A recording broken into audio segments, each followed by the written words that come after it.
Assalamu alaikum. Welcome to the lecture number 17 for the subject of Introduction to Information Technology. In this lecture, I am going to discuss personal software, web application, and the topic of software help or software documentation with you people. हमने जितने भी professional software discuss किए उनको हम personal purpose के लिए भी use कर सकते हैं, but for the sake of this lecture I am going to discuss a few software for personal और होम और office usages. You have a personal finance software, then there is legal software, then we have text preparation software, we have clip art and image gallery, then we will discuss home design and landscaping software, and at the end we will discuss travel and mapping software, reference software and entertainment software. Now what is personal finance software? A personal finance software enables you to manage finance of your home or your office. It is capable of managing multiple accounts like debit, credit, like your assets, the things you sell or purchase. It is capable of managing all these account types. Now whenever a transaction occurs, it automatically updates your balances. You can manage your home budget, home income and expenses by using this software. Similarly, you can use it to analyze your investments in different projects. Personal finance software also has a capability of managing different currency values. It also has a feature to exchange different currencies. You can categorize your income and expenses, and here is an example of personal finance software, that is AS Money. Now it is a paid software, so in order to use it you will have to pay for it. You can say that it is shareware. Although you can try this software demo version for some days, but in order to use advanced features you will need to pay for this. Next we have legal software. Now what is a legal software? Legal software are used by the lawyers to manage their legal proceedings. Legal software has features. It can manage your legal calendaring, so you can save your appointments or you can save your court hearing sessions in this software. ये आपको फिर notify भी करता है कि आपकी hearing किस time पर है, आप उसके रिमाइंडर्स लगा सकते हैं. उसके बाद कोर्ट डेट कैलकुलेटर है. आप जब भी किसी नए क्लाइंट की इंफॉर्मेशन ऐड करते हैं तो उस केस के अकॉर्डिंग और आपके टाइम के अकॉर्डिंग ये हीयरिंग की डेट कैलकुलेट कर लेता है, एक एस्टिमेटेड डेट प्रोवाइड कर देता है. Similarly you can link out different events occurring in the case proceedings. Client आपको जो भी डॉक्यूमेंट सेंड करता है, जो भी इंफॉर्मेशन सेंड करता है, उसको आप इलेक्ट्रॉनिक फॉर्म में मैनेज कर सकते हैं.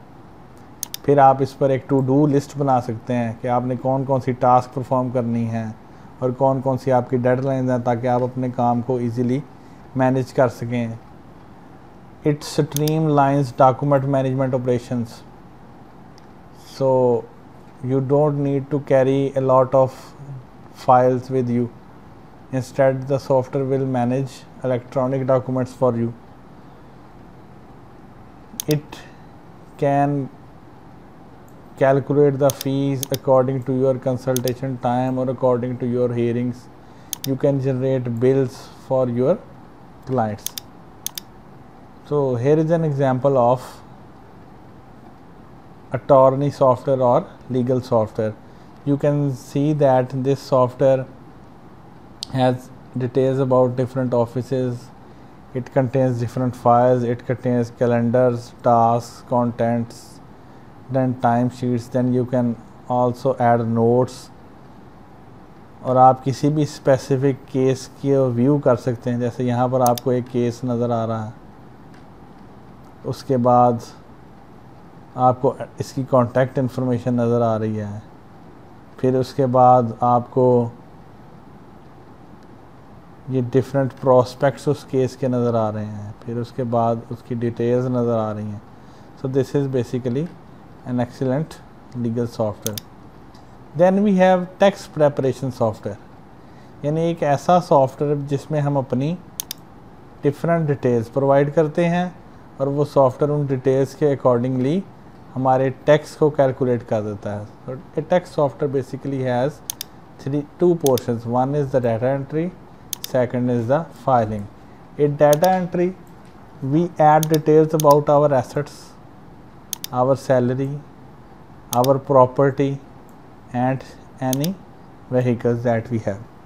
इसी तरह जब हम अपनी कोई प्रॉपर्टी सेल या परचेज़ करेंगे, कोई व्हीकल सेल या परचेज़ करेंगे, उसका रिकॉर्ड भी हम इस टैक्स प्रेपरेशन सॉफ्टवेयर में ऐड करते हैं.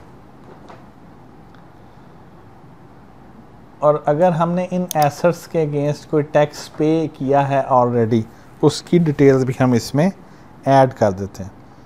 And after adding all this details we can submit our tax return. The software will automatically calculate our due tax and it will generate an electronic receipt.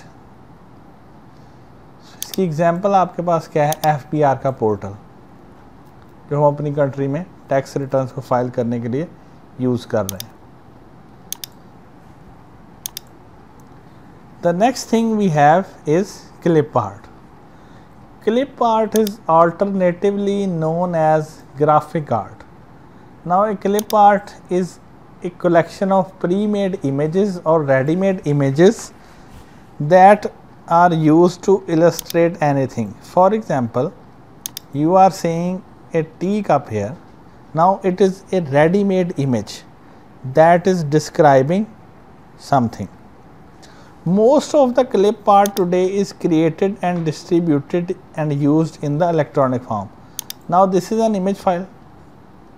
This is the electronic form of clip art. हम इसको अपने mobile phones में copy कर सकते हैं, हम इनको अपने लैपटॉप्स में कॉपी कर सकते हैं, इनको स्लाइड्स में, अपने नोट्स में या वेबसाइट्स में यूज़ कर सकते हैं, because these are in electronic form.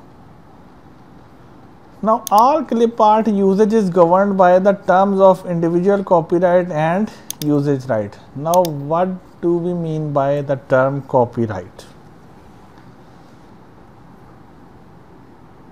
Copyright basically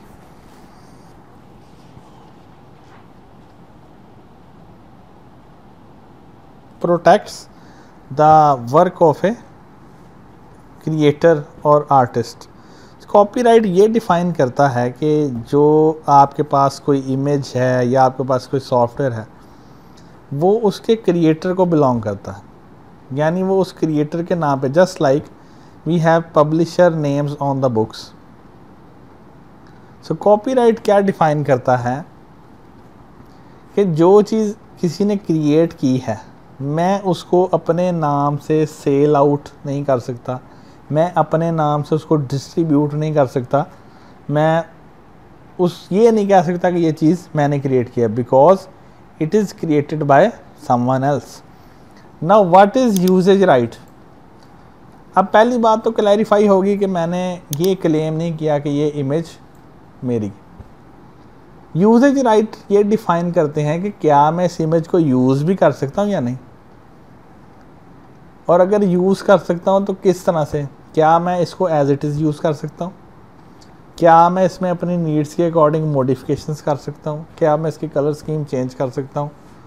so these are basically usages rights. So copyright and usages rights are different things. Copyright protects the work of a creator or an artist, and usage rights define the way of using these things. Quite possible अगर आप Google पर भी images search करते हैं तो वहाँ पर आपको ये फैसिलिटी मिलती है कि आप कॉपीराइट इमेजेस सर्च करें, आप ऐसी कॉपीराइट इमेजेस सर्च करें जिनको आप फ्रीली यूज़ कर सकते हैं, या आप ऐसी इमेजेस फाइंड आउट करें जिनको आप मॉडिफाई भी कर सकते हैं और मॉडिफाई करने के बाद उनको यूज़ कर सकते हैं. सो क्लिप आर्ट में आपको इस चीज़ का ख्याल रखना पड़ता है. Next we have home design and landscaping software. Now these software are used to create the floor plan of your house or apartment or office. You can apply different colors and textures on the interior and exterior as well. You can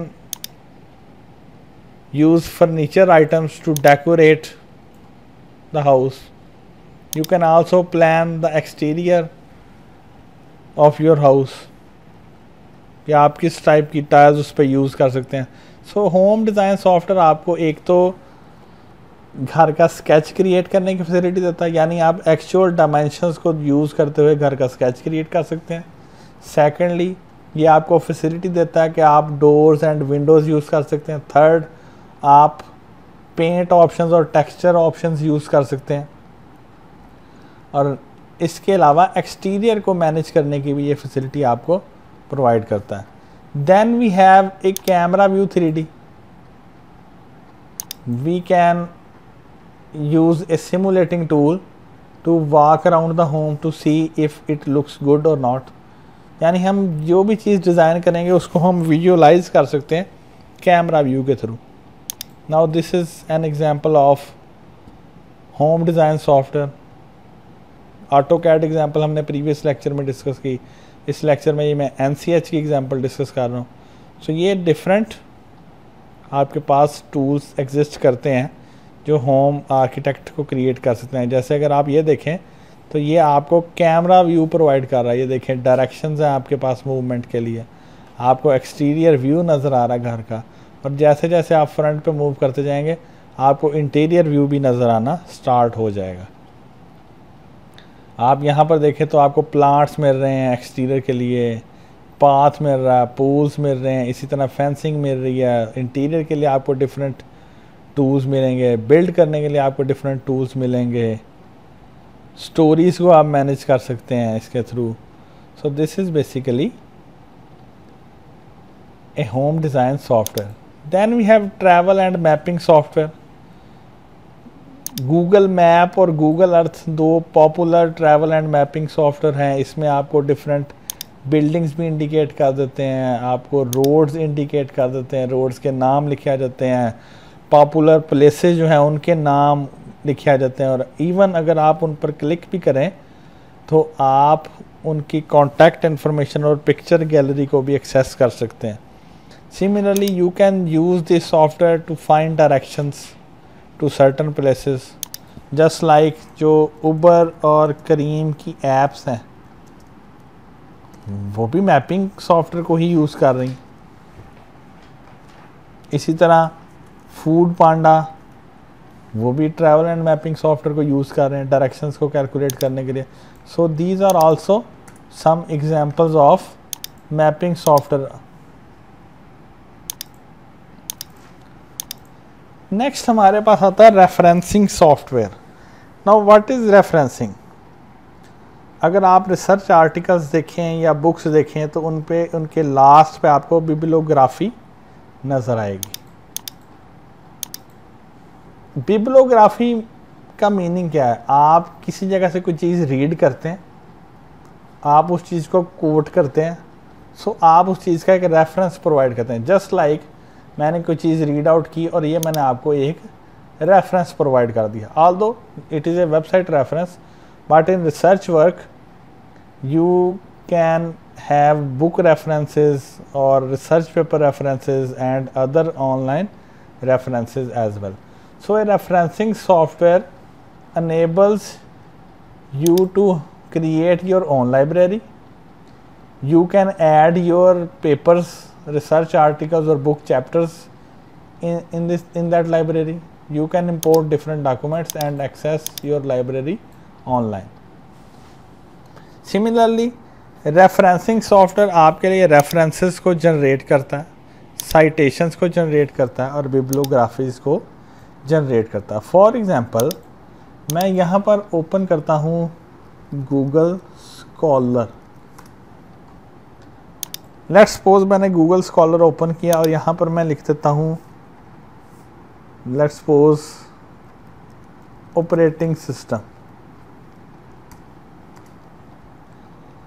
अब यहाँ पर different documents नज़र आ रहे हैं। Let's suppose double quote पर हम click करते हैं। Now these are references, you can easily generate these references and copy these in your documents.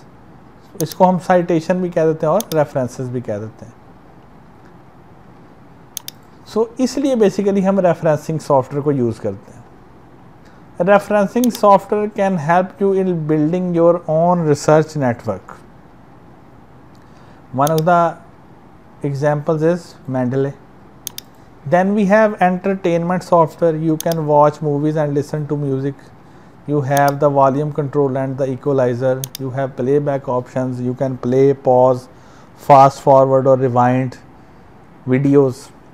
Here are some examples जो हम commonly use करते हैं अपनी life में.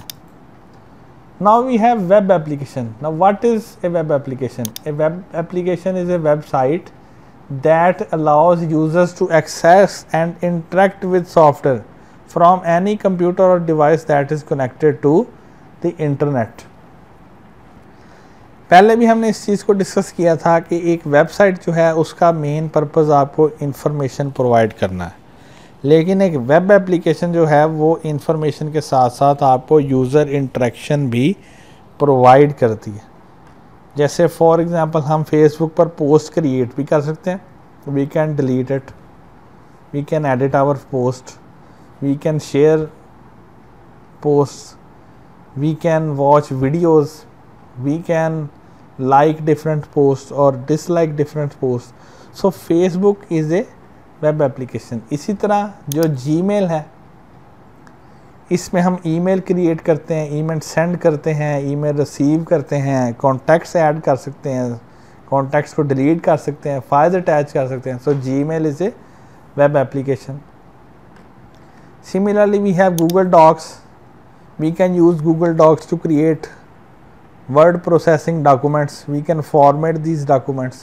Now Google Docs जो है उसको आप ऑनलाइन ही यूज़ कर सकते हैं और वेब ब्राउज़र के थ्रू यूज़ कर सकते हैं. सो Google Docs is a web application. Similarly Google Earth और Google Map जैसे मैंने आपसे पहले डिस्कस किया, इनको भी हम ऑनलाइन ही यूज़ करते हैं किसी भी प्लेस को फाइंड करने के लिए, दो प्लेसेस के दरमियान जो है वो रूट को फाइंड आउट करने के लिए. So these are all web applications. For example मैं यहाँ पर लिखता हूँ Faisalabad map. So this is the Faisalabad map. अब देखें ये सिंपल वेबसाइट नहीं है, मैं इसको जूम कर सकता हूँ. Now zooming is interaction. मैं इसको मूव कर सकता हूँ, दिस इज़ ऑल्सो इंटरेक्शन. मैं किसी भी पॉइंट को लेट्स सपोज यहाँ से चेक करके पिक्चर्स व्यू कर सकता हूँ, उसकी डायरेक्शंस फाइंड आउट कर सकता हूँ, उसका वे फाइंड आउट कर सकता हूँ. सो this is basically A web application.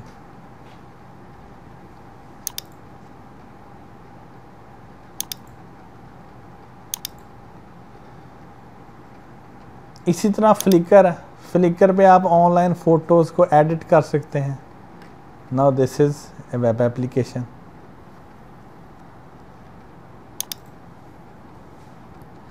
So A web application provides you user interaction. जैसे अगर पिक्चर देख रहे हैं तो इसमें आपको नज़र आ रहा है spreadsheets.google. Now this is Google sheets. We are using an Excel document, but we are using it through a browser. So you can say that Google Sheets is also a web application.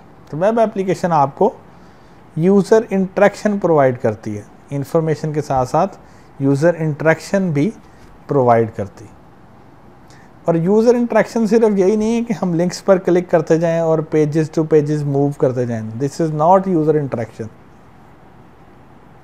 आप लोग Google classroom use कर रहे हैं, आप वहाँ पर comments कर रहे हैं, आप वहाँ से लेक्चर्स के लिंक्स डाउनलोड कर रहे हैं, आप अटेंडेंस लगा रहे हैं।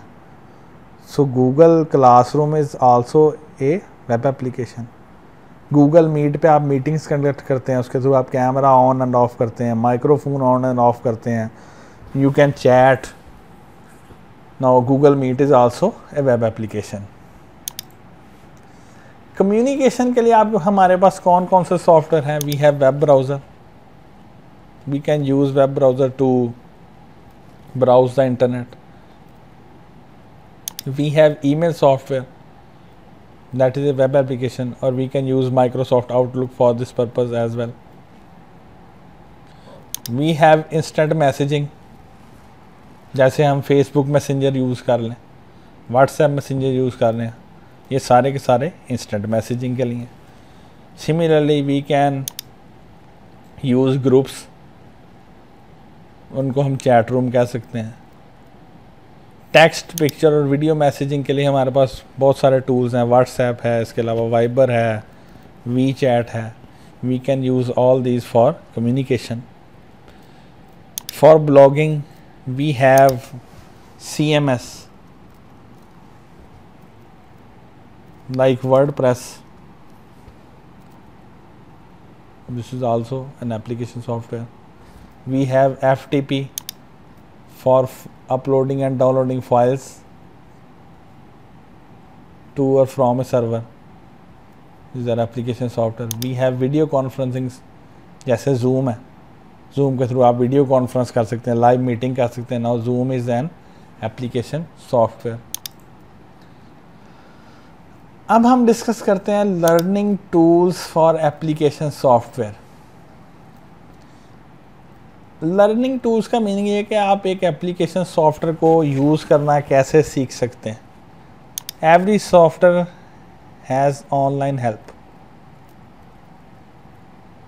You can go to internet and search out for different topics. For example, आपके पास माइक्रोसॉफ्ट की हेल्प साइट है जिससे आप किसी भी सॉफ्टवेयर के बारे में हेल्प ले सकते हैं। जैसे ये पावर पॉइंट है, पावर पॉइंट को यूज़ कैसे करना है, बेसिक प्रेजेंटेशन कैसे क्रिएट करनी है। आप यहाँ पर क्वेश्चन टाइप कर सकते हैं और आप उस क्वेश्चन का आंसर फाइंड आउट कर सकते हैं। Now this is online help.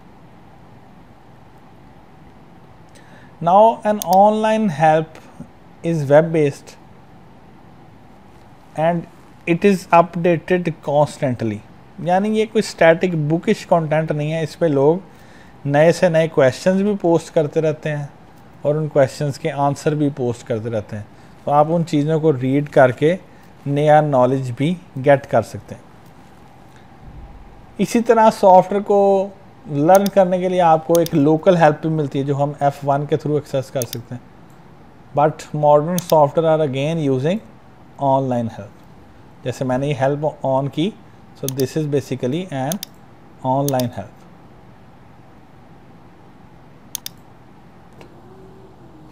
Now what is web-based training?